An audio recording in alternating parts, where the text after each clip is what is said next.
ప్రజా TV Telugu news. జరిగిన వాస్తవాన్ని అధికారులు తీస్తారు బయటికి. ఒక ప్రాజెక్టు కంటే చైర్మన్ అయితే ఓట్లు ఇస్తాం కక్ష సాధింపులకు మేము మాకు అవసరం లేదండి. అది ఏం జరిగినది వాస్తవం తీస్తున్నారు, ఎంత ఆక్రమించుకునేది తీస్తున్నారు, గవర్నమెంట్ నుంచి పర్మిషన్ రాకముందుకే మీరు కాలువ మార్చింది చూస్తున్నారు. కాలువ తీసేసి కాలువ మార్చినాడు ఆయన. ఎందుకు? ఆయన వెంచర్కు సౌలభ్యం ఉండాలా, ఎక్కడే కానీ మధ్యన కాలువలు వేయకూడదు, లోటు రాకూడదు, దావలు వేయకూడదు. దానికోసం ఏ పని తెచ్చాడు ఆయన, చట్ట ప్రకారం చేయడు. అప్లికేషన్ పెట్టినాడు ఆయన గవర్నమెంట్కు. ఆయన గవర్నమెంట్ అనే పర్మిషన్ తేలామైనా అంటే పర్మిషన్ రాకుండా ఆయన రాకముందుకే చేసేసుకుంటాడు. ఆయన శాసనసభ్యుడు అయింది ధర్మమా?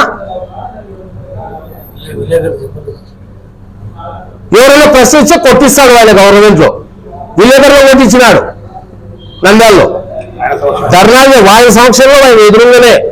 అంటే అట్లాంటి ఏమైనా మా ఎమ్మెల్యే ఎప్పుడన్నా మా దగ్గర 30-40 ఏళ్ళ రాజకీయ చరిత్రలో ఏమైనా జరిగినా?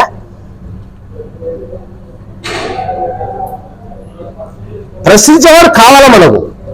తప్పుంటే దాన్ని స్వీకరించు. హై లెవెల్ ఉండే నాయకులు దాని తప్పులు మళ్ళా జరగకుండా చూడు. అయ్యా చెప్తున్న మసీదుపురం గ్రామంలో ఇట్లా అన్యాయం చేసినారు, మంచినీళ్ళు ఇవ్వకున్నారు మాదిగా వాళ్ళకు.